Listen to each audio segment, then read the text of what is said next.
शुरू करें उससे पहले नजर डालते हैं आज की हेडलाइंस पर। शिमला स्थित ग्रीनको एल&टी कंपनी के पास सड़क हादसा, एक मजदूर की मौत, 2 गंभीर घायल। अंबेडकर कॉलोनी में रविदास का भवन का घटिया निर्माण, पानी से भरे गड्ढों में खड़े कर दिए बीम, रहवासियों ने जताया विरोध। सावरिया जी कार्यक्रम में अभद्र नृत्य और शिक्षा से मारपीट, सेन समाज ने की कड़ी कार्रवाई की मांग। सरपंच पति और आंगनवाड़ी मित्र पर पत्नी का वार, एसपी दफ्तर पहुंचा विवाद। जमालपुरा के स्कूल के पास खुला पड़ा कुआं बना, हादसे को दावत, प्रशासन बेखबर। 20 साल की रोजी रोटी पर चला बुलडोजर, गुमठी व्यापारियों ने कलेक्टर से लगाई गुहार। उमरा यात्रा से लौटे मोहम्मद हुसैन, परिजनों और साथियों ने किया भव्य स्वागत। चलिए शुरुआत करते हैं खबरों की। शिमला स्थित ग्रीनको एल&टी कंपनी के पास हुए सड़क हादसे में लक्ष्मण और फ्लच्छू की मौत हो गई और 2 अन्य गंभीर घायल हुए। मृतकों के परिजन और ग्रामीणों ने सड़क जाम कर प्रदर्शन किया।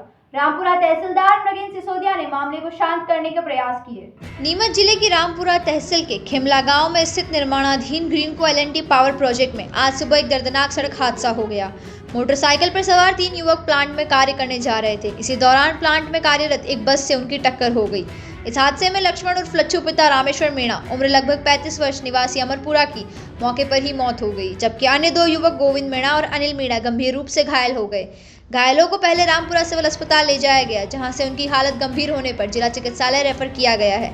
हादसे के बाद मृतक के परिजनों और ग्रामीणों ने आक्रोशित होकर नीमच झालावाड़ रोड को अमरपुरा के समीप जाम कर दिया और विरोध प्रदर्शन शुरू कर दिया। घटना की जानकारी लगते ही रामपुरा तहसीलदार नगेन सिसोदिया मौके पर पहुंचे और लोगों को समझाने का प्रयास किया जा रहा है। ग्रामीणों का आरोप है कि ग्रीनको एल&टी प्रोजेक्ट स्थल पर पहले भी कई हादसे हो चुके हैं, लेकिन सुरक्षा व्यवस्था को लेकर अब तक कोई ठोस कदम नहीं उठाया गया है। प्रदर्शनकारियों ने मृतक के परिजनों को मुआवजा, घायलों के इलाज और सड़क सुरक्षा के पुख्ता इंतजाम की मांग की है।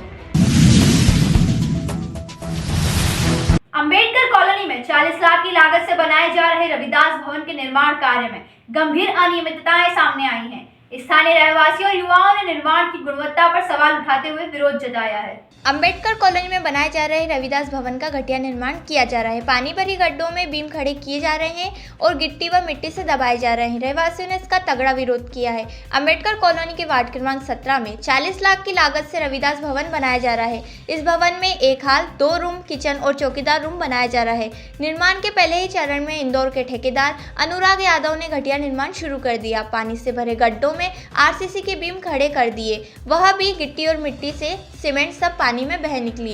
कई बीम हाथ लगते ही गिर रहे हैं। इस घटिया निर्माण को लेकर वार्ड के युवाओं ने भारी आक्रोश जताया। निर्माण स्थल पहुंचकर पूरे निर्माण को घटिया बताया और इस तरह से रविदास भवन बना तो ढह जाएगा। घटिया निर्माण कर रहे हैं, अच्छा काम नहीं कर रहे हैं। गिट्टी में सीमेंट नहीं है, गिट्टी डाल रहे हैं बस। अगर एक छोटा सा कोई गरीब आदमी मकान बनाता है तो उससे अच्छा मजबूत काम करता है। ये तो 2 करोड़ का काम हो रहा है और कोई मजबूत काम नहीं है। आगे जाके भविष्य में ये मकान टिकने वाला नहीं है, कभी भी गिर सकता है। काम अच्छा है। ये नदी किनारे बन रहा है, तो ये जो गड्ढों में पानी भरा, तो ये अभी तक पानी नहीं निकाला गया और उसको फिर बीम खड़े किए जा रहे हैं। फायदा ये इस काम का ये है कि इसका पहले पानी निकाला जाए, इसका फुटिंग करी जाए, चटाई बिछाने के बाद सलिए कॉलम को बांधा जाए, उसके बाद फिर दो का भर के इसके कंप्लीट किया जाए। वो होता है मेन काम। ये काम तो बिल्कुल घटिया काम है। कोई भी काम मजदूर लेबर काम करती इससे अच्छा कर देती। अंबेडकर कॉलोनी में आसमानी माता मंदिर परिसर में रविदास भवन बनाया जा रहा है। 40 लाख की लागत से बनने वाले इस भवन का निर्माण देरी से शुरू हुआ और अब शुरुआत में ही घटिया निर्माण शुरू कर दिया गया है। वार्ड के युवाओं का कहना है कि पहले गड्ढों में भरा पानी निकाला जाता, फिर बीम खड़े किए जाते, लेकिन ऐसा नहीं किया गया। पानी से भरे गड्ढों में बीम खड़े किए जा रहे हैं। बेसमेंट कमजोर बनाया जा रहा है। ऐसे भवन के गिरने की संभावना बनी रहती है। ठेकेदार द्वारा लापरवाही पूर्वक निर्माण किया जा रहा है। वार्ड नंबर 18 के अंदर संत रविदास भवन बन रहा है। ये बहुत ही घटिया निर्माण हो रहा है। इसके अंदर कॉलम की पुटिंग एक कॉलम की फुटिंग में कम से कम 4 कट्टे का माल लगता है, या 10 तगारी माल डाल रहा है, वो भी चूरी और गिट्टी मिक्स कर रहा है कि सीमेंट की मात्रा बिल्कुल भी नहीं है। हर एक कॉलम पूरी तरह से हिल रहा है, फट रहा है, इसकी गुणवत्ता कुछ भी बहुत ही ख़राब है। अगर ये कॉलम अभी खड़ा कर दिया आपने, अगर इस पर बिल्डिंग बन गई तो ये कभी भी भरभरा के गिर सकती है, क्योंकि ये पानी वाला इलाका, वो पानी खाली नहीं किया जा रहा है बिल्कुल भी, वो कीचड़ भरी हुई। जबकि कॉलम अगर अपन कोई भी बिल्डिंग बनाते हैं तो बाकायदा गड्ढे की सफाई होती है, पानी खाली किया जाता है और नीचे चटाई होती है। चटाई के अंदर भी इन्होंने सरिये को उससे कनेक्ट करके बांध नहीं रखा है तार से। ये कॉलम ऑटोमेटिक गिर रहे हैं, पूरी तरह माल गिर गया पूरा, वो सभी कॉलम। अगर ऐसे अगर ये नदी 2 मिनट ये नदी के किनारे बन रहा है, और अगर ऐसे अधिकतर नदी किनारे बन रहा है, बाढ़ आती है, पानी भरता है, और जिस दिन भी पानी भरा ये कॉलम बैठेंगे और ये पूरी बिल्डिंग नीचे गिर जाएगी। और कितने ही लोग, कभी इसमें कोई कार्यक्रम हुआ तो वो लोग मर जाएंगे। इस संबंध में जब ठेकेदार अनुराग यादव से बात की तो उन्हें जानकारी नहीं है कि इस निर्माण कार्य प्रारंभ हुआ या नहीं। वे बोले, मैं दिखवाता हूँ। निर्माण एजेंसी लघु उद्योग निगम के मिलेंद्र सिंह ने कहा कि हम घटिया निर्माण नहीं होने देंगे, जल्द ही आकर दौरा करूँगा और घटिया निर्माण नहीं होने देंगे। धार्मिक कार्यक्रम में अश्लीलता और अभद्रता के विरोध में सेन समाज ने कलेक्टर को ज्ञापन सौंपा। समाज ने दोषियों पर कार्यवाही और धार्मिक आयोजनों की गरिमा बनाए रखने की मांग की। जलझुंडी एकादशी के अवसर पर राजस्थान के सांवरजी मंदिर मंडल द्वारा आयोजित सांस्कृतिक कार्यक्रम में अश्लील गीतों और अभद्र नृत्यों के माध्यम से सनातन संस्कृति की गरिमा को ठेस पहुंचाने के विरोध में नीमच जिला सेन समाज संगठन एवं विभिन्न प्रकोष्ठों ने आज राजस्थान के मुख्यमंत्री के नाम कलेक्टर को ज्ञापन सौंपा। ज्ञापन में बताया गया कि दिनांक 3 सितंबर 2025 को भातसोड़ा चौराहे पर आयोजित कार्यक्रम की शुरुआत तो भक्ति और देशभक्ति गीतों से हुई, किंतु जैसे जैसे रात बढ़ी कार्यक्रम का स्वरूप पूरी तरह बदल गया। मंच पर अश्लील गानों और अभद्र नृत्य के माध्यम से न केवल धार्मिक आयोजन की गरिमा को ठेस पहुंचाई गई, बल्कि सनातन संस्कृति का सार्वजनिक रूप से अपमान किया गया। जब सेन समाज के शिक्षक प्यारेलाल सेन ने इस अमर्यादित प्रदर्शन का विरोध किया तो आयोजकों और कलाकारों ने उनके साथ मारपीट की। संगठन ने इस घटना को अत्यंत निंदनीय बताया है। सेन समाज संगठन ने मांग की है कि दोषियों पर कड़ी कार्रवाई हो और भविष्य में धार्मिक आयोजन की गरिमा बनाए रखने के लिए दिशा निर्देश तय किए जाएं। ज्ञापन सौंपने वालों में अध्यक्ष एडवोकेट दीपक गहलोत, मनीष संवर, संगठन पदाधिकारी, प्रकोष्ठ सदस्य एवं समाजसेवी शामिल रहे। आज नीमच जिला सेन समाज संगठन और उसके विभिन्न प्रकोष्ठों द्वारा राजस्थान के मुख्यमंत्री को कलेक्टर महोदय नीमच के माध्यम से ज्ञापन दिया गया है। ज्ञापन इस बात का दिया गया है कि विगत दिनों भातसोड़ा में प्राकट्य स्थल में हमारे श्रद्धा के केंद्र प्रभु सांवरिया जी के मंदिर पर आयोजक मंडल द्वारा ऑर्केस्ट्रा के नाम पर जो अश्लीलता फैलाई जा रही थी, जो फुवर डांस किए गए थे, उसके विरोध में जब वहाँ के शिक्षक प्यारेलाल जी सेन द्वारा विरोध किया गया तो आयोजक मंडल और वो जो कलाकार आए थे उनके द्वारा उनके साथ अभद्र व्यवहार कर गाली गलौज की गई और जान से मारने की धमकी दी गई। जो धार्मिक आस्था का केंद्र है वहाँ पर धर्म की आड़ में इस तरह की अश्लीलता फैलाना ये निंदनीय कृत्य सनातन संस्कृति के खिलाफ है। और ऐसे कृत्य की जब सेन समाज के एक व्यक्ति ने निंदा की तो उल्टा उसके ऊपर आपराधिक प्रकरण दर्ज करवाने का प्रयास किया जा रहा है। इससे सेन समाज में आक्रोश है और इसी बात को लेकर हमने आज ज्ञापन दिया है। अब ज्ञापन देना है, क्या मांग करते हैं? हम ये मांग करते हैं कि जो आयोजक मंडल है और जो कलाकारी मंडली है पूरी, उनके खिलाफ योग्य आपराधिक प्रकरण दर्ज कर उनको कठोर से कठोर सजा दी जाए। एकादशी पे सांवरिया सेठ के प्राकट्य स्थल भातसोड़ा में आयोजक मंडल द्वारा भजन संध्या का आयोजन किया गया था, जहां भजन संध्या नहीं होकर अश्लील फुहड़ डांस लड़कियों द्वारा कराए जा रहे थे, फिल्मी गानों पे नाच हो रहे थे। वहाँ की जो सांवरिया सेठ मंदिर है वहाँ की भाव महिमा ठेस हो रही थी, लोग देख रहे थे उस प्रोग्राम को और उस प्रोग्राम में अश्लीलता की पराकाष्ठा हो गई थी, जिसको वहाँ के शिक्षक प्यारचंद जी सेन, जो कि विश्व हिंदू परिषद निम्बाड़ा के भी अध्यक्ष है, ने इसका घोर निंदा करी। उन्होंने कहा कि आपको भजन संध्या के लिए बुलाया, आप यहाँ भजन संध्या कीजिए, फिल्मी गाने मत कीजिए और अश्लीलता का बखान मत कीजिए, लड़कियों को मत नचाइए यहाँ पे। तो वहाँ के आयोजकों द्वारा और आयोजित कलाकारों द्वारा उनके साथ मारपीट की गई, धक्का मुक्की की गई, उनके साथ गाली गलौज की गई और एक तरफा कार्रवाई की गई उनके खिलाफ।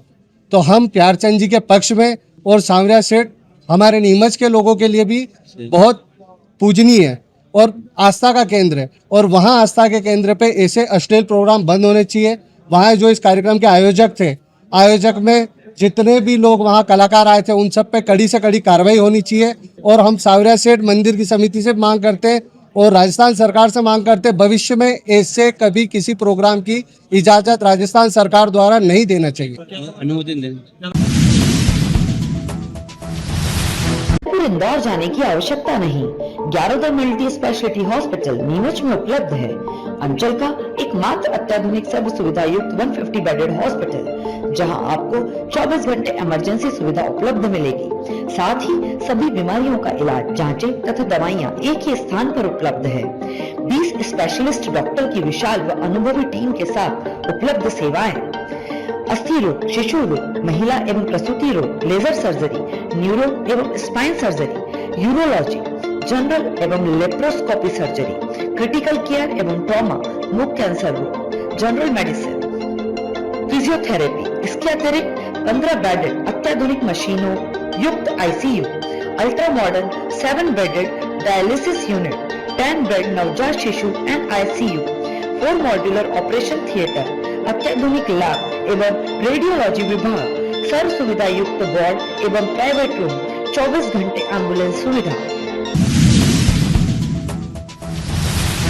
नीमच जिला मुख्यालय पर स्कीम नंबर 36A के निवासी सपना माली पत्नी जीवन माली ने पुलिस अधीक्षक को आवेदन सौंपकर अपने पति जीवन माली और उनकी महिला मित्र आंगनवाड़ी कार्यकर्ता पूजा मेघवाल पर प्रताड़ित करने और झूठी शिकायतें दर्ज कराने का आरोप लगाया है। प्रार्थी सपना माली ने आवेदन में उल्लेख किया है कि उसका विवाह 2003 में हुआ था और उसके 2 बच्चे हैं। पति जीवन माली ने पहले तो पिपलिया मंडी निवासी महिला उषा से छिपाकर विवाह किया और बाद में सरपंच बनने के बाद ग्राम सावन की आंगनवाड़ी कार्यकर्ता पूजा मेघवाल से अवैध संबंध बना लिए। इस मामले में पति और पूजा मेघवाल का वीडियो सोशल मीडिया पर भी वायरल हुआ था।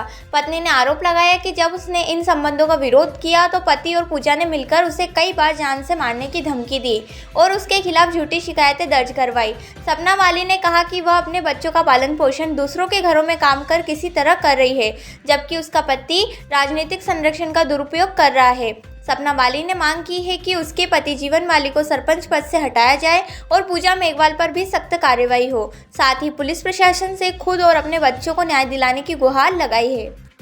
मैं ना सावन सरपंच जितेंद्र माली की पहली पत्नी हूँ। 2003 में मेरी शादी हुई थी हिंदू रीति रिवाजों के।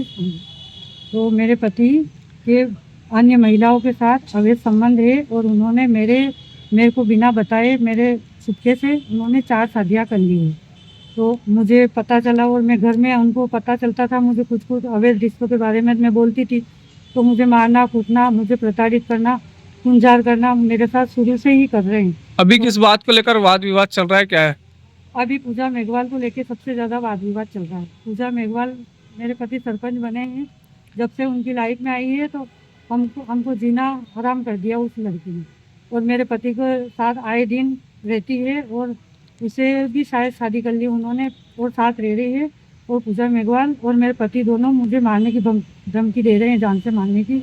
उस लड़की के चारे लगते मेरे पति मुझे मरवाना चाह रहे हैं। आपको कल हरिजन थाने में क्यों बुलाया गया था? मेरे को हरिजन थाने में भी बुलवाया गया था। पूजा मेघवाल से मेरे पति ने झूठी शिकायत दर्ज करवाई और मेरे को झूठी शिकायतें में फंसाया जा रहा है और थाने मुझे दौड़ाया जा रहा है। आज पता लगा आज महिला थाने में भी आप गई थी?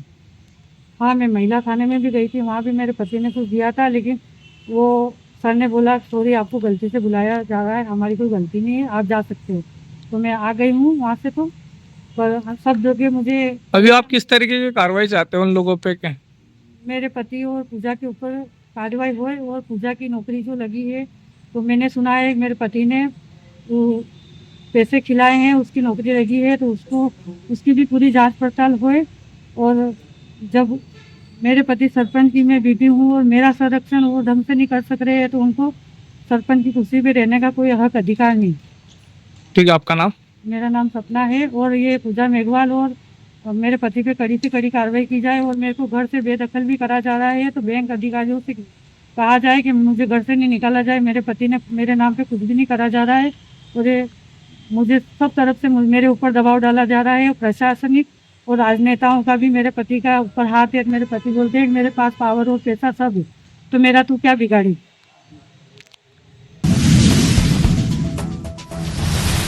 जमालपुर के स्कूल के पास पास बरसात के पानी से भरा खुला कुआं बच्चों और पशुओं के लिए बड़ा खतरा बन गया है। ग्रामीणों की कई शिकायतों के बावजूद प्रशासन और पंचायत की लापरवाही से सुरक्षा इंतजाम नहीं किए गए हैं। मनासा जनपद पंचायत अंतर्गत ग्राम पंचायत मजीरिया के गांव जमालपुर में एक गंभीर लापरवाही सामने आई है। यहां शासकीय प्राथमिक विद्यालय के पास स्थित एक पुराना कुआं बरसात के पानी से पूरी तरह भर चुका है, लेकिन वह न तो ढका हुआ है और न ही उसकी सुरक्षा के पर्याप्त इंतजाम किए गए हैं। कुएं की बाउंड्री वॉल 2 स्थानों से टूटी हुई है, जिससे वहां से गुजरने वाले छोटे बच्चे और पशुओं के गिरने का खतरा लगातार बना हुआ है। खास बात यह है कि यह कुआं स्कूल से महज कुछ ही दूरी पर है, जहां रोजाना कई छोटे छोटे बच्चे शिक्षा प्राप्त करने आते हैं। स्थानीय ग्रामीणों का कहना है कि कई बार पंचायत को इस विषय में अवगत कराया जा चुका है, लेकिन अब तक कोई ठोस कार्रवाई नहीं हुई है। ग्रामवासियों का डर है कि यदि इस समय रहते इस पर ध्यान नहीं दिया गया तो कोई बड़ा हादसा हो सकता है। इस लापरवाही के लिए ग्राम पंचायत मजीरिया के जिम्मेदार अधिकारियों एवं सरपंच की अनदेखी को जिम्मेदार ठहराया जा रहा है। अब सवाल यह उठता है कि क्या प्रशासन किसी बड़ी दुर्घटना का इंतजार कर रहा है? नीमच शहर के बाकी रोडवेज बस स्टैंड के पास वर्षों से मेहनत मजदूरी कर रहे छोटे व्यापारियों पर आजीविका का संकट मंडराने लगा है।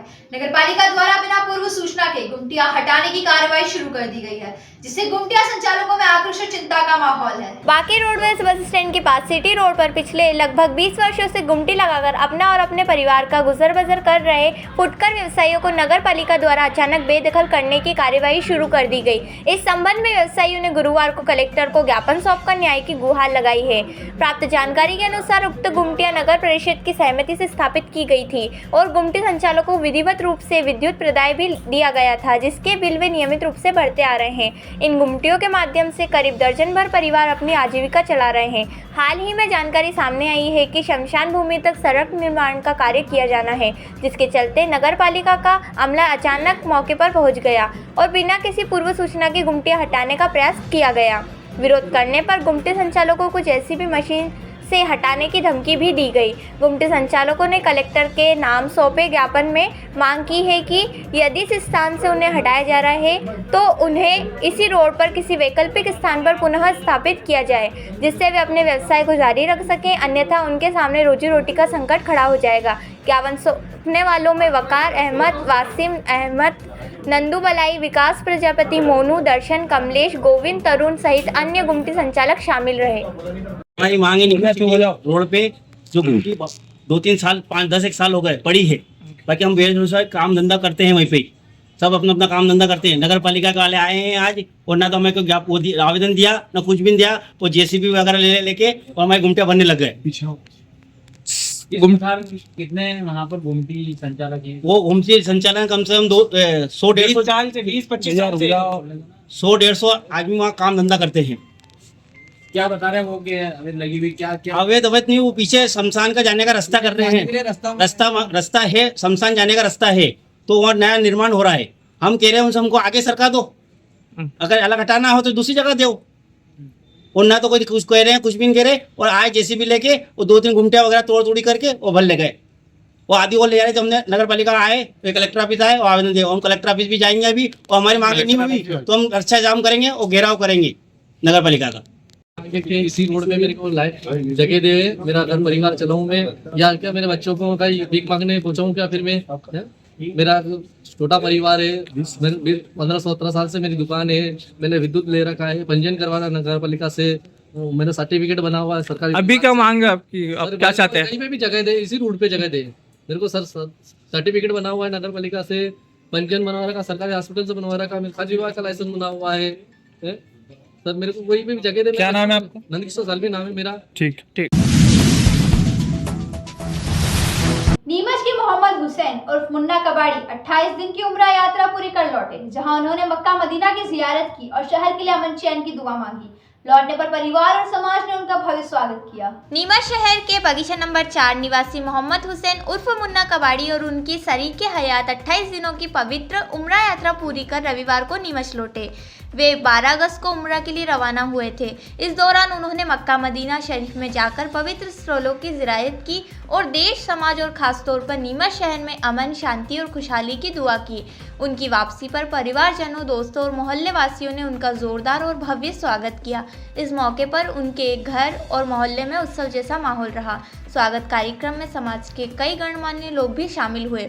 विशेष रूप से अलहज हाजी मुबारक हुसैन, काजी सरकार, हाजी वासिम हुसैन, भोला उर्फ जाकिर कुरैशी, हाजी साबिर मसूदी और मोहम्मद नदीम शेख मौजूद रहे और उन्होंने मुन्ना कबाड़ी को उम्रा यात्रा पूर्ण करने की मुबारकबाद दी। समाजजनों ने इस मौके पर कहा कि पवित्र स्थलों की जियारत करना एक सौभाग्य की बात है और मोहम्मद हुसैन ने यह यात्रा पूरी कर पूरे समुदाय का नाम रोशन किया है। इस अवसर पर मिठाइयाँ वितरित की गई और सभी ने उनके द्वारा की गई दुआओं को कबूल होने की कामना की। सफ़र तो लाजवाब रहा माशाल्लाह, आने जाने में कोई असुविधा नहीं हुई है, वहाँ बढ़िया है, सफ़र भी रहा बढ़िया, वहाँ जो है होटल का रखरखाव बढ़िया रहा है, तो बहुत ही अच्छा सफ़र रहा है। वहाँ की ज़ियारतें भी सब अच्छी रही और हमने वहाँ जाकर के हमारे नीमच के लिए, हमारे पूरे देश के लिए बहुत दुआएं की हैं, हमारे देश के लिए आगे तरक्की के लिए बहुत दुआएं की हैं, अमन और अमान के लिए बहुत दुआएं की हैं, आपसी भाईचारे के लिए बहुत दुआएं की हैं और अल्लाह कबूल करने वाला है। हमारे देश रात दिन दिन चौगुनी तरक्की करे, इसके लिए हमने भी वहाँ पर दुआएं करी है। अच्छा ठीक है, आपका नाम? मोहम्मद हुसैन मुन्ना मसूदी। तो यह थी आज दिन भर की खबरें। चलते चलते फिर नजर डालते हैं आज की हेडलाइंस पर। शिमला स्थित ग्रीनको L&T कंपनी के पास सड़क हादसा, एक मजदूर की मौत, 2 गंभीर घायल। अंबेडकर कॉलोनी में रविदास का भवन का घटिया निर्माण, पानी से भरे गड्ढों में खड़े कर दिए बीम, रहवासियों ने जताया विरोध। सावरिया जी कार्यक्रम में अभद्र नथी और शिक्षा से मारपीट, सेन समाज ने की कड़ी कार्रवाई की मांग। सरपंच पति और आंगनवाड़ी मित्र पर पत्नी का वार, एसपी दफ्तर पहुंचा विवाद। जमालपुरा के स्कूल के पास खुला पड़ा कुआं बना, हादसे को दावत, प्रशासन बेखबर। 20 साल की रोजी रोटी पर चला बुलडोजर, गुमठी व्यापारियों ने कलेक्टर से लगाई गुहार। उम्रा यात्रा से लौटे मोहम्मद हुसैन, परिजनों और साथियों ने किया भव्य स्वागत।